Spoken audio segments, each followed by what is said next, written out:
All right, so I'll go ahead and get started. I'd like to welcome everybody. Our closing speaker for the 2021 fall semester of the Silicon Valley Leaders Symposium series is Dr. Doug Rose, who is Vice President of Technology Strategy at SunPower Corporation. Dr. Rose has degrees in mechanical engineering from Iowa State and Stanford University and a PhD in electrical engineering from the University of Colorado. He has over 25 years of experience in the solar industry and is the author or co-author of more than 50 publications, and also has 24 US patents in the field of solar energy. Dr. Rose's past work has been in technology assessment and manufacturing technology development at GTE, photovoltaic research at the National Renewable Energy Lab, also known as NREL, and thin film PV research and management at First Solar. Dr. Rose also had a board of director positions at the PET Company and Solexel and a board observer position at Solar Bridge Technologies.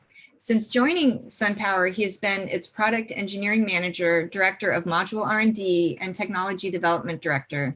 And he's held his current position as VP of Technology Strategy since 2010, which has been a pretty exciting time to be in the business, I would imagine. So I will hand it over to you.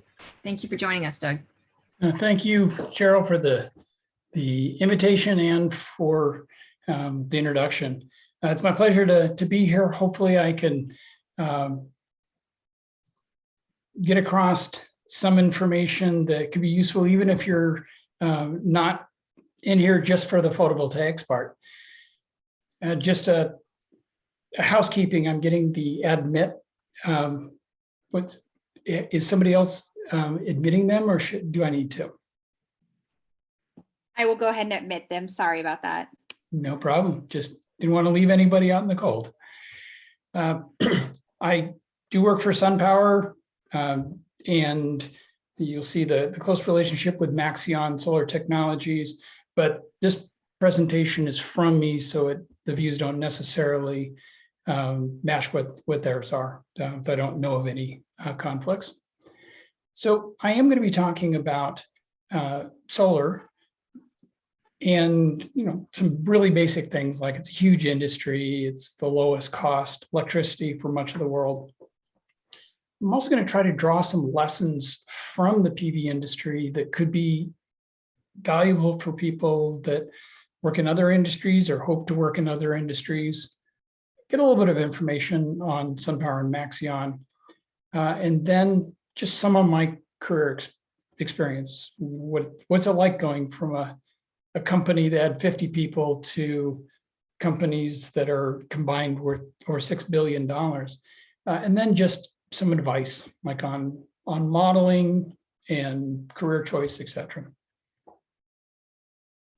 So first on PV, it's amazing. It is the lowest cost energy option for much of the world now. And because of that, the growth has been tremendous, and installed PV capacity is going to be over 1 terawatt next year.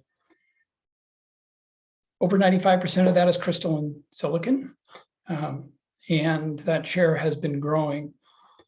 The cost of modules now, it's around 26 cents for commodity modules. That's up from last year because of all the supply chain constraints. Shipping costs have gone through the roof, and some material shortages in various countries, particularly in China. And of course, prices are higher in some countries and for differentiated modules that are different and better. And SunPower and LG are at the top of that list. Talk about the CapEx, so the cost to build a factory, and how that's much lower than people thought it could be. How big some of the manufacturers are today, and this is a key for not only this industry, but any.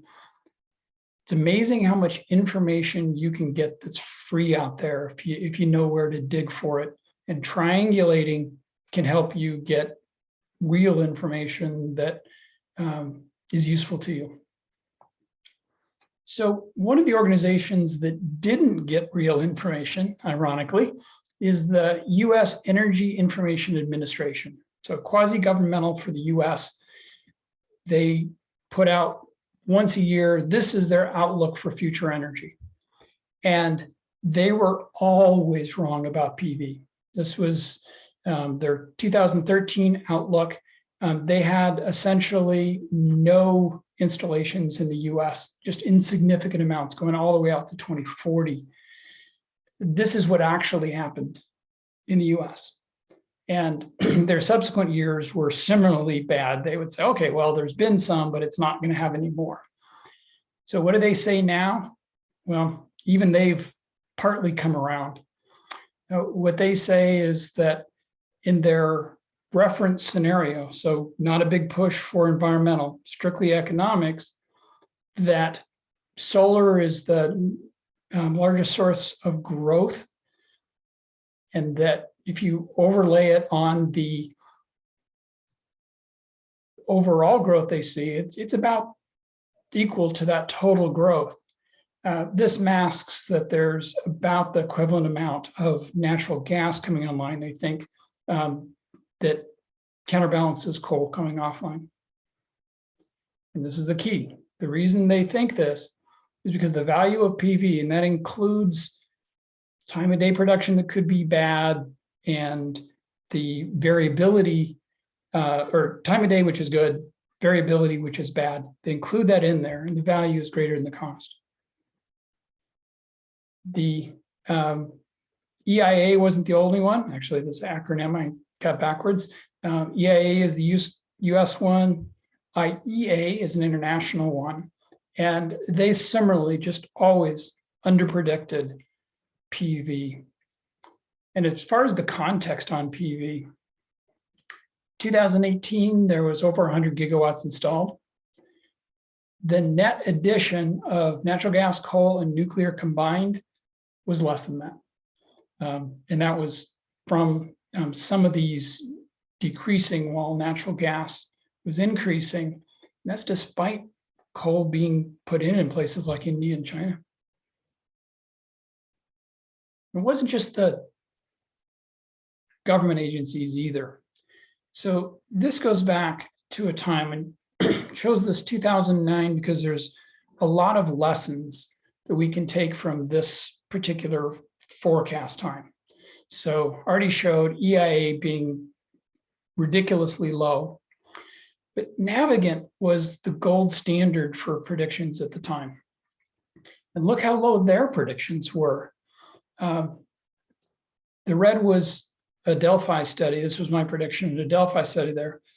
Turned out to be really good. I wish all my predictions had been this good. But I think the reasons for this prediction gives some lessons as you either in your position are called on to make forecasts and predictions, or if you're looking to figure out the future to help you decide what careers or companies to go with. And the first lesson from it, 2009 was the financial crisis. The world was caving in. How can you possibly imagine growth? So first forecasting tip, don't let recent news overwhelm your long-term forecasts. Second thing is, okay, why were Navigant and the government agencies so bad? Well, part of it was bad data and bad assumptions. They didn't get data on how much PV was and how much cost reductions would happen. But some of it, particularly with Navigant, was they wanted to know exactly where the growth would be. They wanted to see that this particular country in this particular year is going to have this many installations. And they said, well, if you can't add it up, you're just fooling yourself. Well, it was actually the other way around. That's kind of like an analyst for Apple Computer saying, I see these two products under development. And so they're going to grow with those. And then they're never going to grow again because there's only those two products in development. Whereas a good analyst would say, here is their track record for developing new products. They're not cutting back on development. So I'm going to build in new products coming out. And Navigant at the time wouldn't do that. And of course, there were other countries that popped up with big volume that drove this. And so what drove it? I mentioned the economics of it. For large scale power plants, you figure below 2 cents per kilowatt hour in most of the world, places that have good sun. Portugal at 1.4, Saudi Arabia got down almost to 1, bounced back up to 1.5 with recent price increases. A new coal-fired power plant, LCOE, is about 6 cents a kilowatt hour. In the US, it's somewhat more because of tariffs and higher labor cost, but it's still below new coal and even below fuel for coal in most places. Residential is higher, but here's another lesson: compare the right things. So residential isn't competing against some coal-fired power plant that's 500 miles away. It's generating electricity where it's consumed. Don't have the transmission cost, particularly if you put it with a battery, you have energy security. So it costs more, but it's worth more too. And as a consumer, you lock in your rates. So one of the good one of the good info sources is Bloomberg New Energy Finance. And this was their forecast in Q1 of this year, going from 2010 to 2021 or 22, about an order of magnitude increase. This is what's already happened, and this is their forecast in the conservative. This is their forecast in the optimistic. This also shows the breakdown where things are going. Mainland China, excuse me, has the most deployment. They also have by far the most production. Then Europe and the US, but there's plenty from other countries, including India and Thailand, etc. Bloomberg at that same time came out with their world outlook, called a New Energy Outlook. This is from an executive summary that you just had to sign up and you could download it. I asked them for permission to use a slide like this for a similar seminar, which they granted, but all rights still are reserved by them on it. They had a couple scenarios. One was the core scenario, which is the only thing driving the transition away from fossil fuels is the economics. There's no effort to accelerate it for the environment.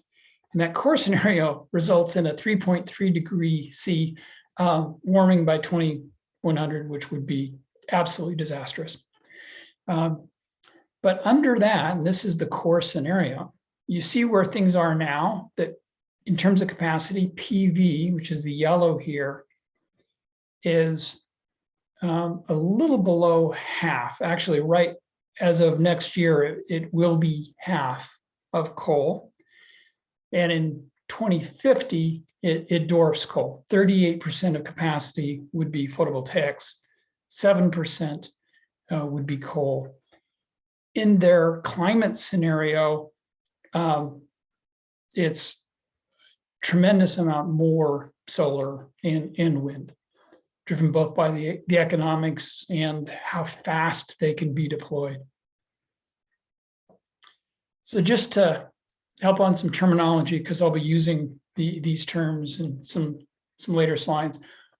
Polysilicon is the feedstock. It's the thing which you use to grow a Czochralski ingot or cast a multicrystalline ingot. One of the really good source of information on PV is the ITRPV. That's the International Technology Roadmap for PV. And you could download it free. Just go to this vdma.org and you can download all their past ones, the current one, and the presentations for them as well. Here's a slide from that presentation for the last one. And I'll also introduce the concept of the learning curve. Now, a learning curve can be for any industry or any product. And what it says, for every doubling of volume, there is a certain decrease in the cost or price of something. And this is the one for PV. So these are actual data points, one for each year, starting in 1976, when modules were over $100 a watt. End of last year, 21 cents. So 99.8% reduction in the price of modules. You see, it really held to that curve for a long time, and then it deviated. It looked like learning was stopping. This actually was because there was a shortage of a critical material, the polysilicon. And it wasn't until companies started building plants specifically for solar that it was fixed. I remember right about here, there was some academics that wanted to write a paper that concluded that PV modules would never get below $1. Just couldn't happen. And actually, it was, I think, about here.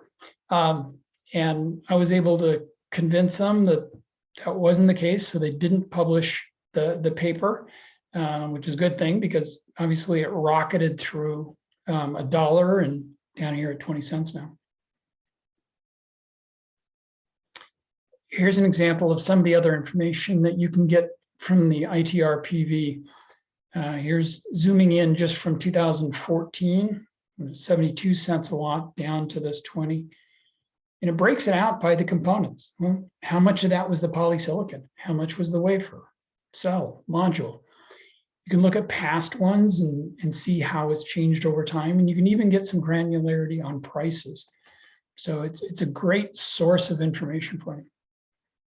You can even see things that it's not just the deep technology of how many grams polysilicon per wafer. There's things like this, which is, what are the percentage of new factories that have very advanced MES systems with machine learning?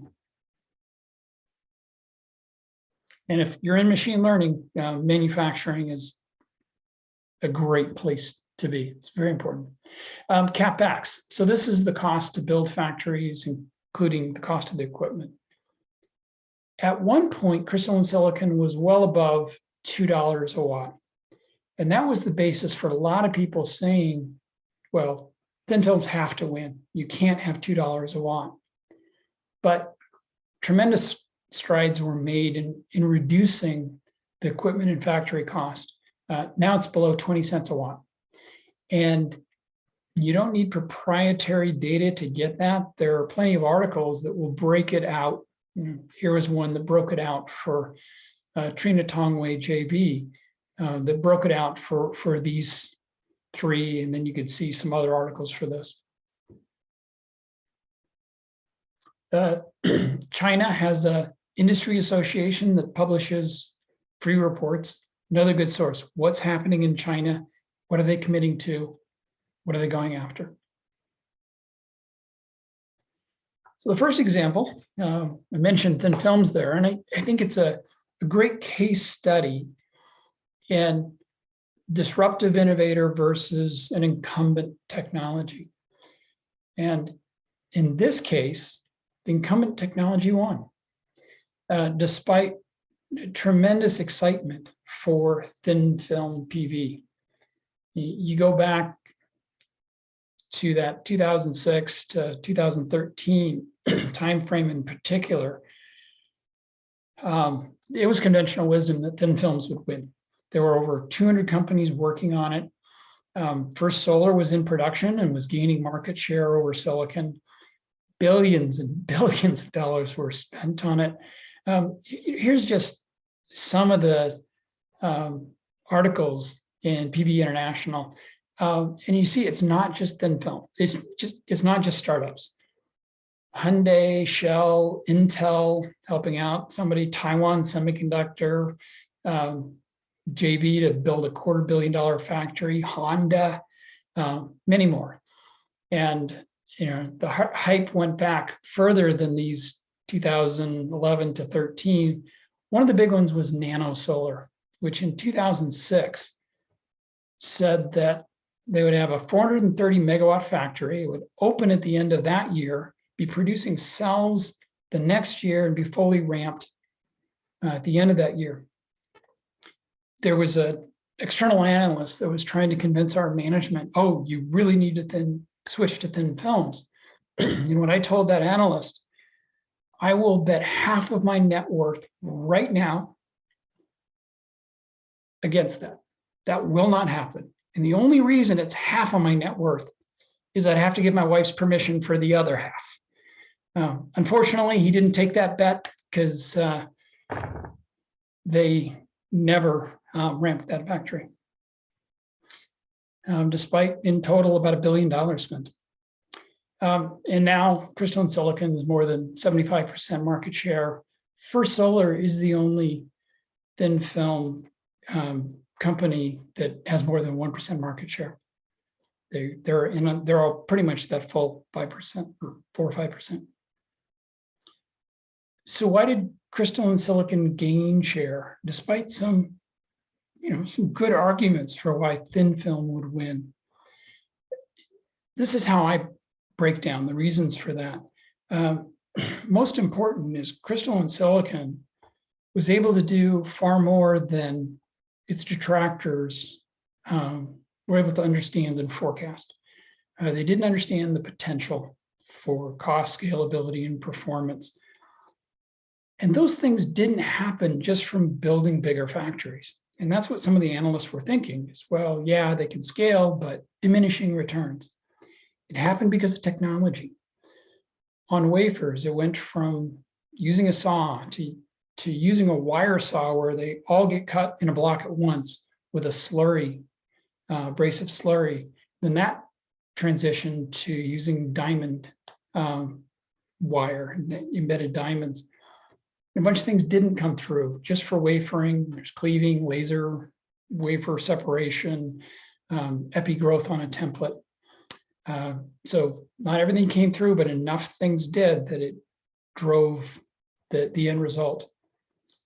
There were some bad comparisons too, and I'll touch on this a little more in the next slide, but people were comparing a Champion SIG cell, like a 1 square centimeter cell, a Champion, with either full-size production crystalline cells or worse yet, modules.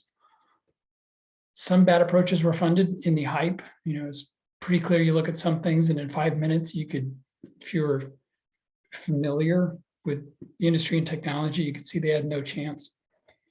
And part of those bad approaches was just not appreciating the challenges. One of them was SIGs, is you not only had to have consistent uniformity across the whole module, because of the series and parallel combination, you had to have consistent operating voltage, cross web and current down web. And reliability was probably the biggest thing at all. Some had a problem with reverse bias. Some had a problem with light and temperature. It was a big challenge. Just a couple more comments on that champion cell thing. So champion cells often don't represent the low-cost, large area reliable cells. So if you're thinking about going to a company that has a small area champion cell, take it as a data point, but realize that it may not mean much. Now, if they don't have even a champion cell, that means something to them. Module efficiency is always less than cell efficiency. The power is the same because there's a bunch of losses and gains associated with encapsulation. But the efficiency is lower because of gaps between cells and gaps around the edges of modules. And efficiency is only one metric. Reliability is, in many cases, more important.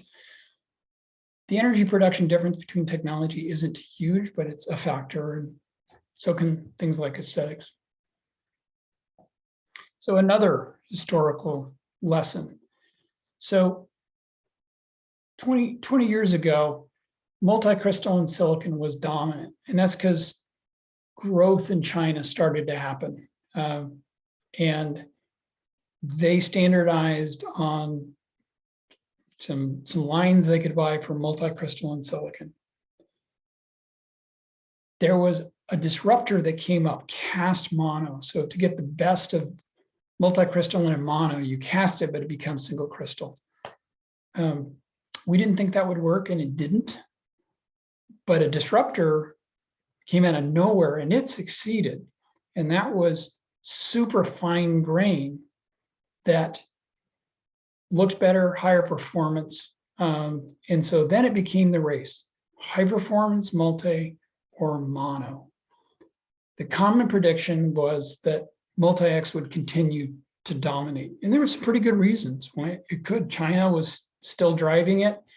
The mono required higher quality poly, and there wasn't enough of that.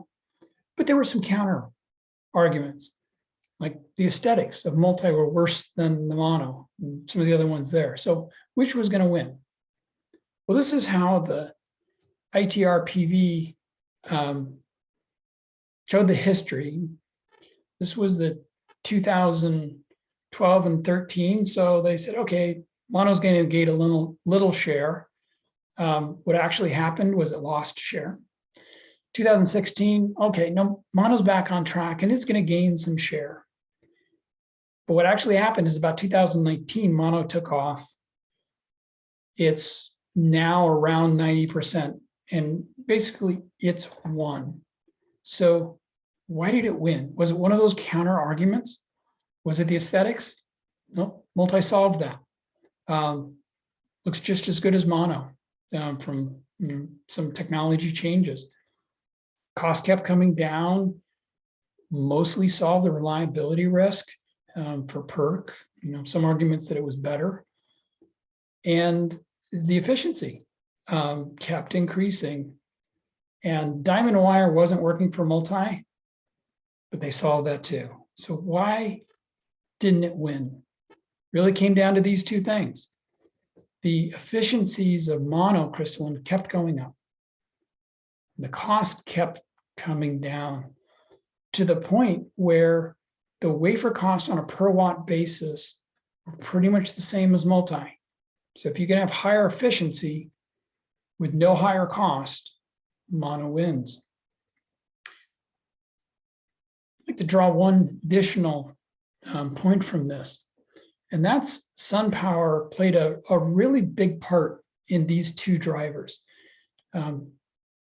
Biggest driver on cell efficiency, the leading cell efficiency for almost 20 years now. And we needed good mono. And historically, it was float zone for good mono. We came up with a way to have good mono from Czochralski. We developed the technology, put it into a JV, helped that technology go to other suppliers. Why do we do that? We needed competitive cost mono wafers. So we needed to do that because we were cutting edge.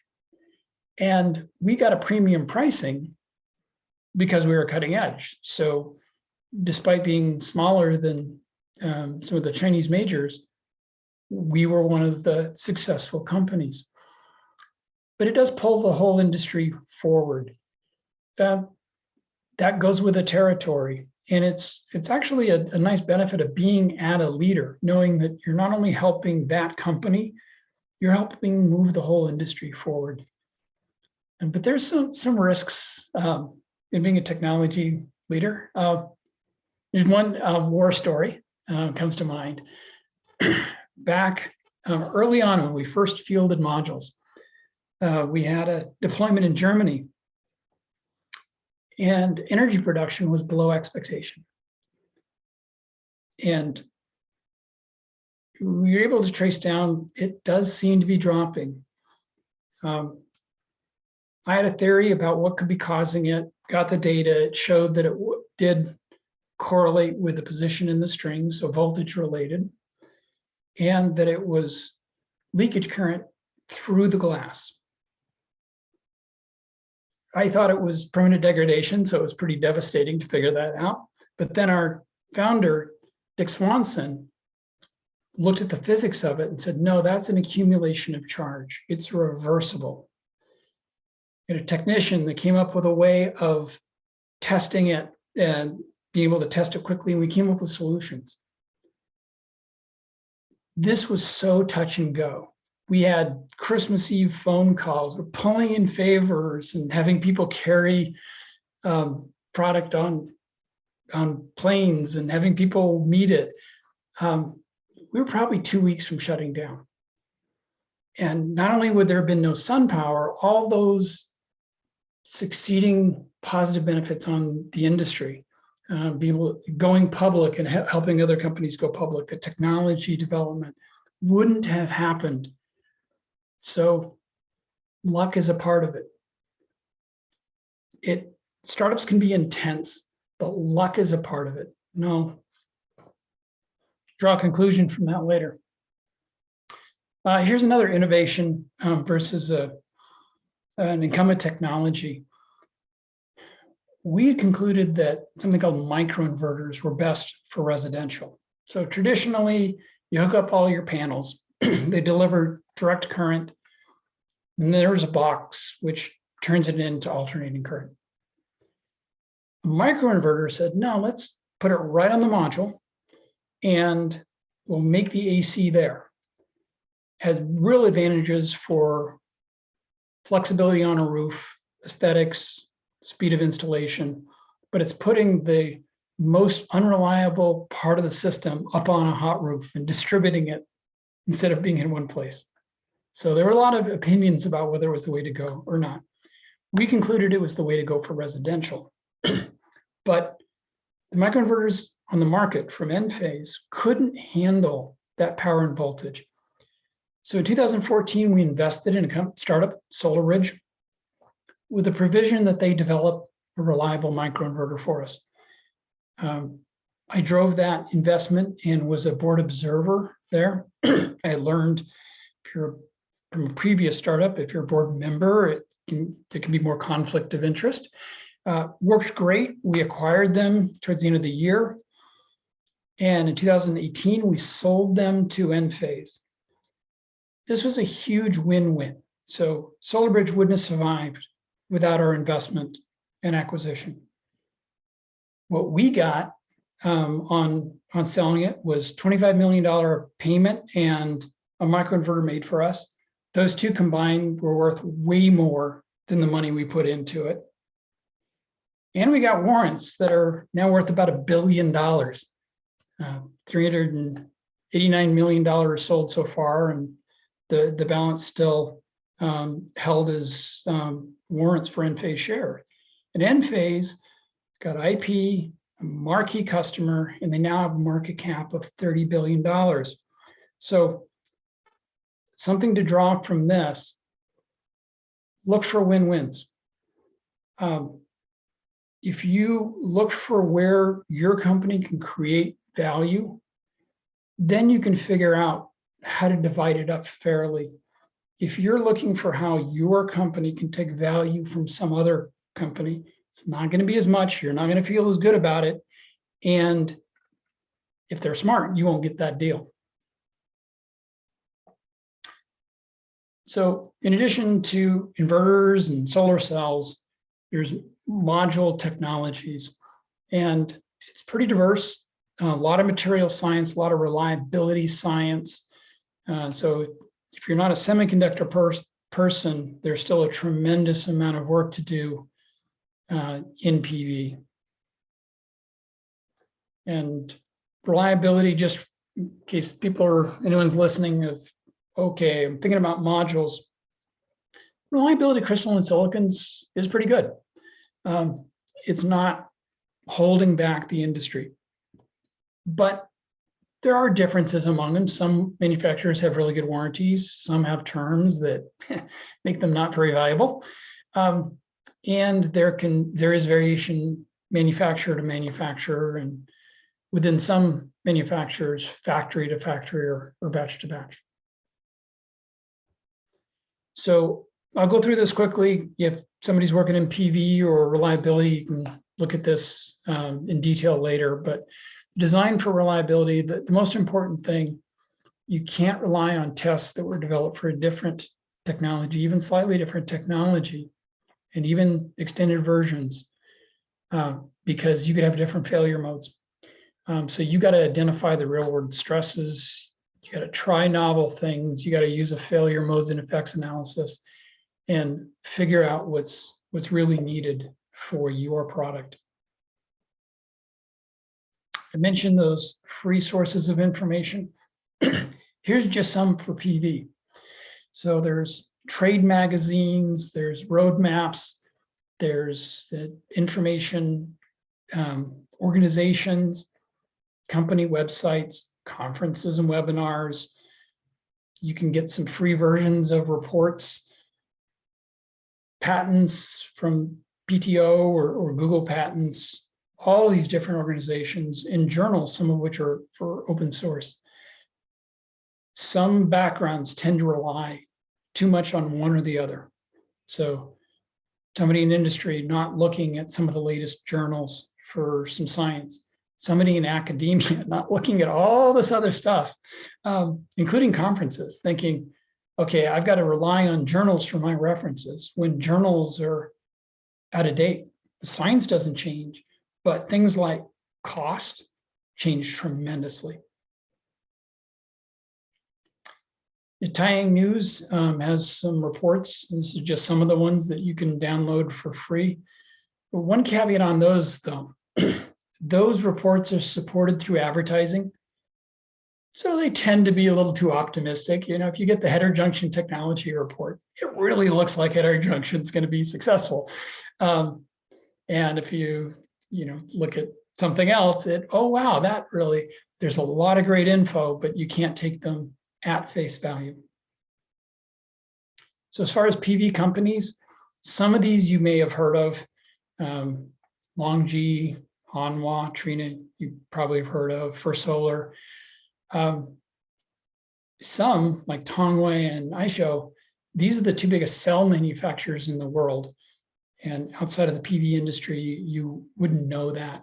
Tongwei is going to be at 60 gigawatts of cell production, just absolutely massive companies. In addition to these giant companies, differentiated product manufacturers are important. Maxeon with the SunPower brand, LG Solar are among those. Panasonic was, but they stopped all production of their heterojunction. There's some others that are coming up. Unfortunately, all of those are China-based, except Hanwha, which is Korea, First Solar, US, Maxeon and SunPower. Maxeon's headquartered in Singapore, but a strong US presence. SunPower is completely in the US. And LG, which is South Korea, but has some US manufacturing. So I mentioned Maxeon and SunPower. The reason I got to mention both, particularly in talking when I talk about history and I just say SunPower, this is what happened a little over a year ago. SunPower spun out Maxeon. It was a way of being able to raise some more capital for additional manufacturing capacity. So SunPower has the downstream, particularly focus on residential in the US. And there's an R&D group that does the cell and module research for Maxeon. Maxeon has development and production of the products and an installer network outside of the US, about 1,100 partners for that. This was from last night's Maxeon earnings deck. The reason I'm showing this slide was what I put the red box around here. We submitted a part 1 to the US Department of Energy for a loan guarantee to build a 3 gigawatt per year factory in the US.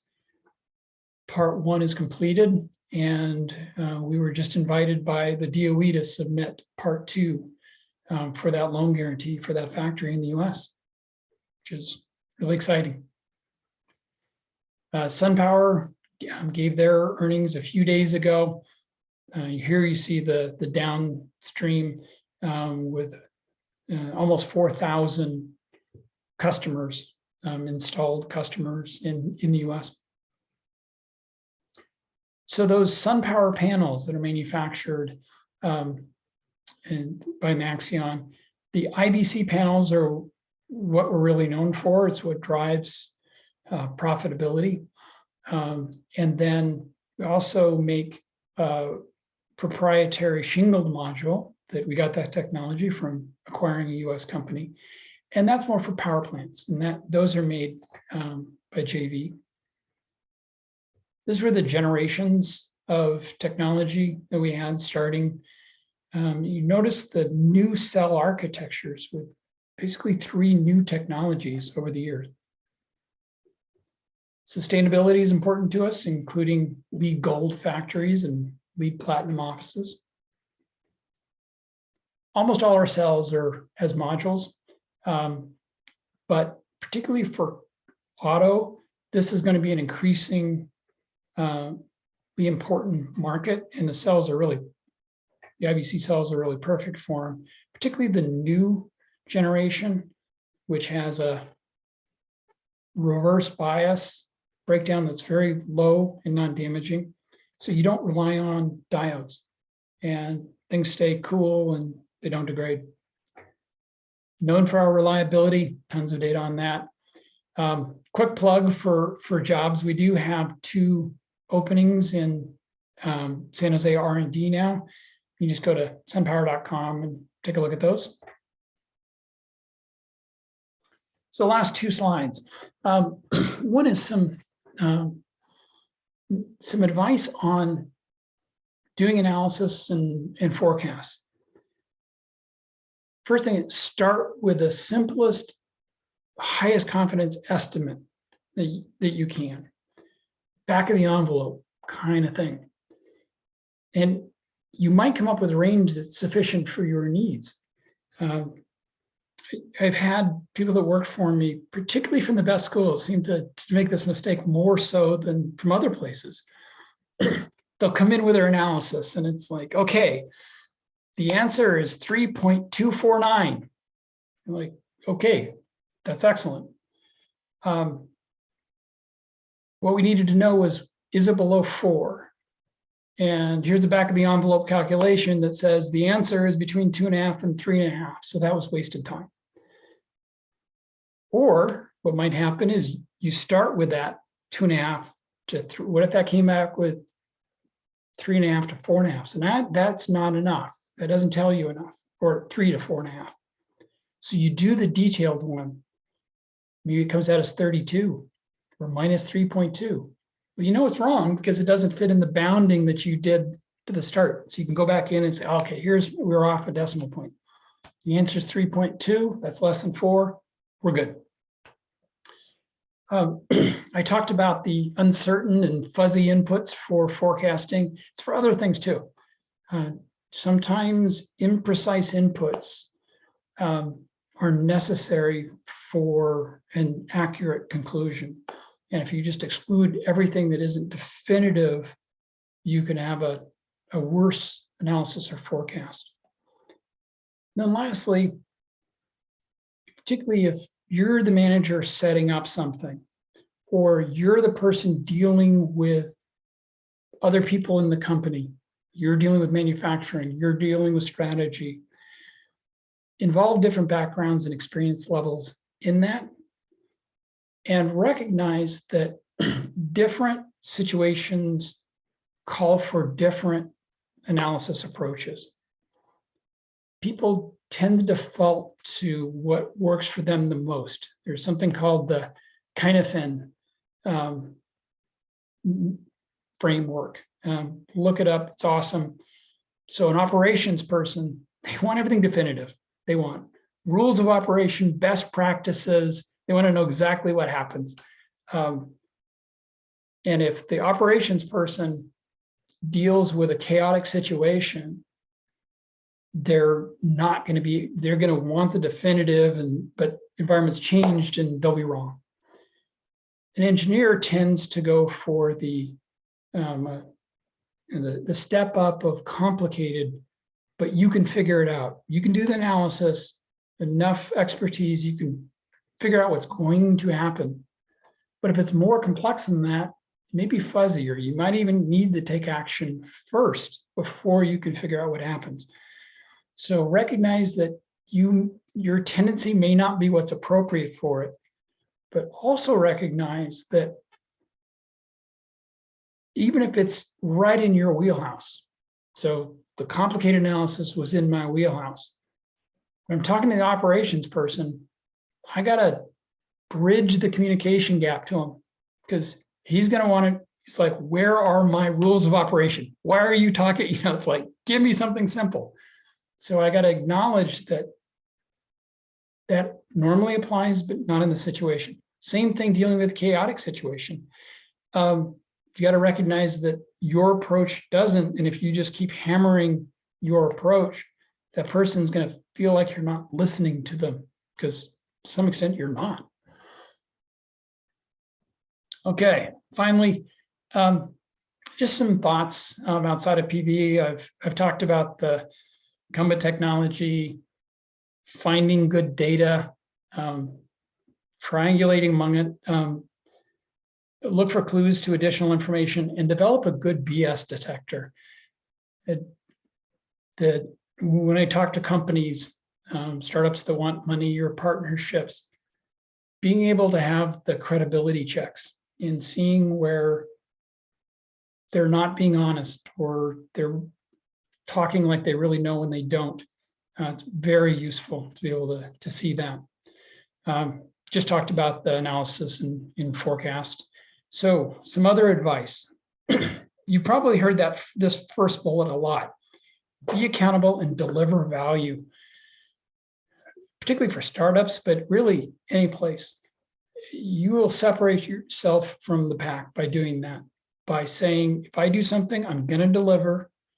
And I'm going to focus on delivering things that are actually useful, not just, oh, this looked good. There's another side to that coin, and that's get enough sleep. Now, it's like a duh, but in a startup in particular, the forces against that are remarkable at times. There were twice I stayed up for 3 days straight. Once through the course of that, found a problem that would have put the company out of business. Once it was strictly for an internal presentation, and it was completely stupid that I did it. Should have just said, we're not ready, see you in 2 weeks. It wasn't too long ago, somebody gave me the book, Why We Sleep. If you get pulled into overworking, get that book and read it. It's really shifts thought in terms of what sleep does for your creativity and health and vitality. And have a life outside of work, exercise, have friends. So, wow, those two things, on the other side of those dash, they can be in conflict at times, but you have to do both. In choosing your career, find something that you feel is important. Almost 30 years ago, I asked the question of, if I could do anything, what would it be? And I decided that it was solar energy was going to be the long-term winner. And there really wasn't an industry, so I went back and got a PhD because it was pretty much just research at the time. Very glad I came to that conclusion and made that move. I wouldn't recommend getting a PhD unless it enables you to do something that you want to do. Master's can be a different story, but a PhD, make sure it enables you to do something that you couldn't do otherwise. But in addition to doing something important, pay attention to what the day-to-day would be like. I had a friend a long time ago that went back and got her law degree, and she got out and she found out that how much of the day is writing. Lawyers write all the time. She knew a sum. She had no idea how much it was, and she hated writing. So it's not just in concept, it's what's the day-to-day like as well. One of the way to deal with that, deliver, but take care of yourself, is to learn. The more you learn, the more you can deliver without having to work 80 and 100 hours a week. I mentioned that, startups failing, how close it was that SunPower failed there. Startups and efforts within big companies, so developing a new product, for instance, they fail more often than they succeed. If you're in one that succeeds, please recognize that luck was part of it.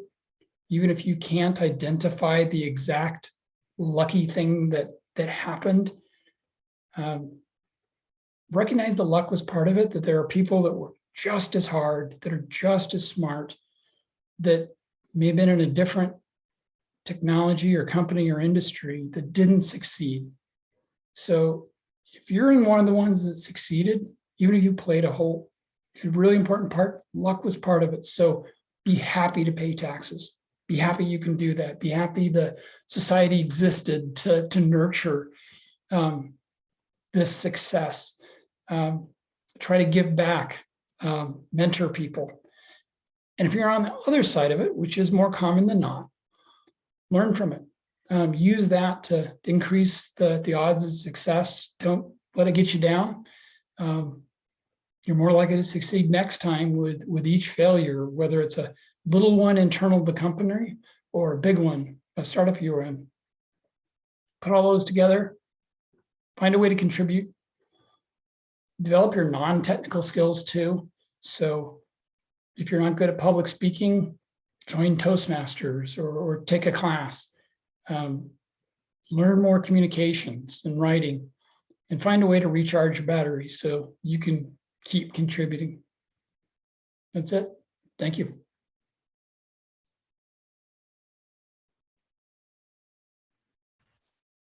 Wow, that was great. I learned a lot. I'm one of those people that would get the EIA report every year, and now I'm that chart was really illuminating, because the last time I probably looked at that seriously was about 2015, and the gap has just really started to widen anyway. So I'm sure there's questions. I want to just see if the students have questions first, if there's any questions from our student audience. I know there's some of our faculty lecturer colleagues are going to definitely have questions, but I want to make sure the students get a chance to ask. They're all quiet. Okay, well, maybe questions will come up. So now I'll open it up to everybody if our faculty and instructor folks have questions. There's Buff. Of course, I have a question. Thanks, Doug, for a great presentation. Can you say anything regarding what's going on with the public utilities and solar in terms of connection from residential and things like that? That's seeming to be a bigger and bigger barrier to adoption for, say, home solar and things like that? Yeah, there are all of them to some extent want to protect their turf. They want to have control of it. They make money on them owning it. So it's the trade-off of, if they're in a completely unregulated environment, then they have competition that says, well, we actually want to encourage that, so they could lose out. If they're in a regulated environment, if they have responsible regulators, that's the counterbalance. We're going to do what's best for the population in this area. And depending on where it is in the country, you can get it tilted one way or another. Right now, some of the ones in California are pushing really hard to weaken net metering significantly, instead of just continuing to change the rules such that everybody wins, instead of just making it to where homeowners lose.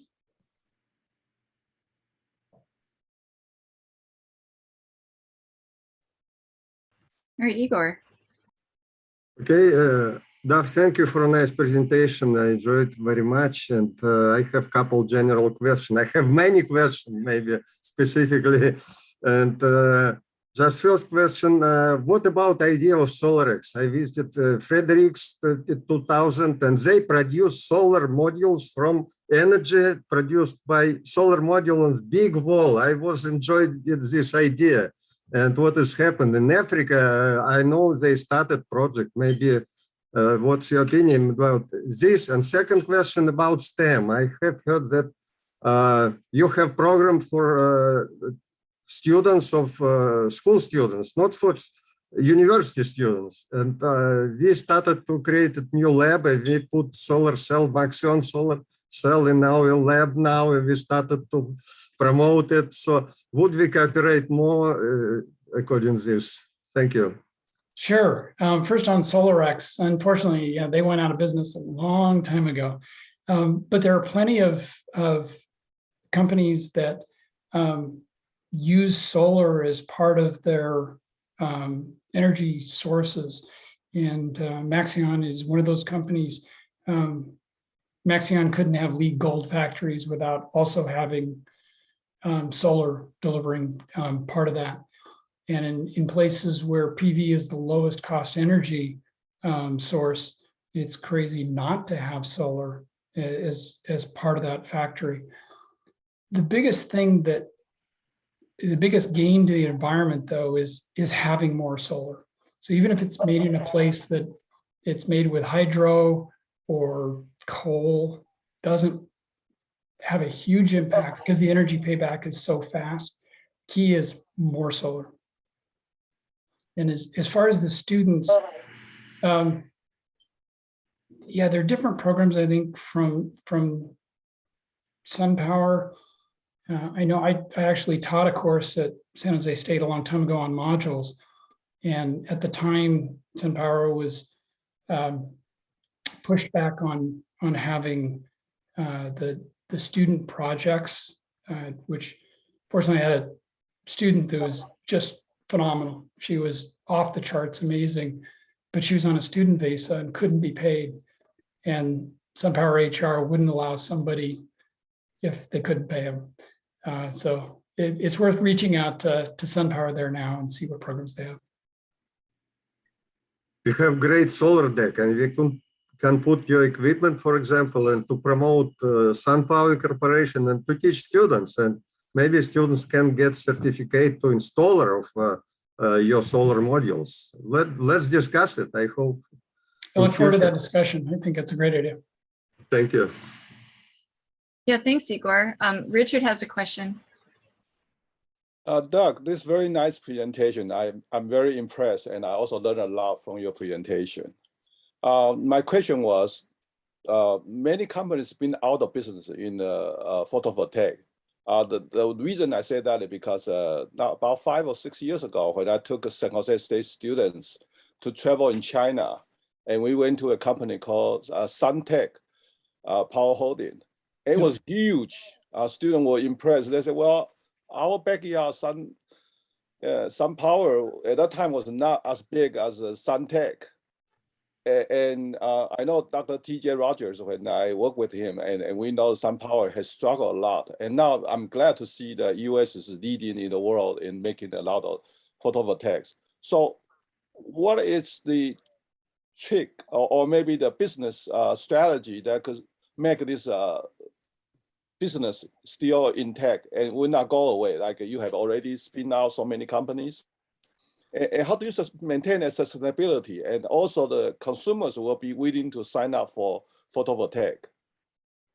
Yeah, I think, well, the good thing now is PV is going to grow regardless. It doesn't matter if some government tries to hold it back. It doesn't matter if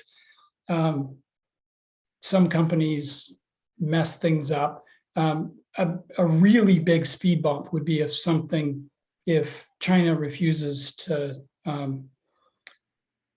export. And it's, I think, one of the important reasons to have companies and technology outside of China as well. But because of those shipments outside of China, the world is getting a lot more solar. That creates a lot of jobs and helps the environment. I wish there was one formula that said, this is what you can do to stay in business. There was, at one point there were hundreds of companies, but at one point there were hundreds of car companies too. And that came down to a handful, and now there's new technology car companies coming up as well. And that's always the case. Thank you. All right, so Igor and Buff, do you have additional questions or? Yes, sure. I have a. Okay, So so, back so to at this point, I actually have to apologize. I have a 1 p.m. so I can get to it 2 minutes late. But I think Sela will be able to carry us through and wrap us up. So we're in good Sure. hands. Okay, Okay. great to see everybody. Thanks so Thank you, much, Cheryl. Doug, for a great talk. Bye. Bye. So, Bye. So kind of back to I think you mentioned it seemed like economics is the driver, for a solar company, of course, right? You're not a charity, so you're not going to save the world, and take your company down. But, with a climate emergency and solar being, kind of one of the key things for delivering us out of, fossil fuel emissions. Do you have any other things to say about how to sort of, accelerate beyond just selling in the market, kind of going along? yeah, two things on that. One is there was early on in SunPower's time, there was the philosophy of Tom Warner even used the yin and yang symbol of do good, be a successful company. And you can't do good without being a successful company. So you need successful companies. The other part of it is, what are some external forces that can drive things forward? And the administration's Build Back Better plan has several things that accelerated. I mentioned that loan guarantee program. That's the kind of thing government can do. For a long time, the US government had a real, stick approach. Okay, if we up with R&D, you can't use it outside the US. Whereas China was saying, we'll pay for your R&D and we'll give you land for your factory and we'll help you export. And that won. That was more successful. And fortunately, there were some companies outside that were also successful. Now with the DOE loan guarantees and some basically production credits to say, okay, if you're making it here, we see value to the US if you make it here. So we will give some support for that manufacturer. It's a really important, great thing to do. Thanks. Gotta go. Thanks a lot. You're welcome. And is it possible to find your email and to send you some more questions and maybe suggestion for cooperation? Certainly. Yeah, it's possible. Okay, thank you. Thank you. Good luck. Good luck. Thank you. I'm going to go ahead and stop our recording now.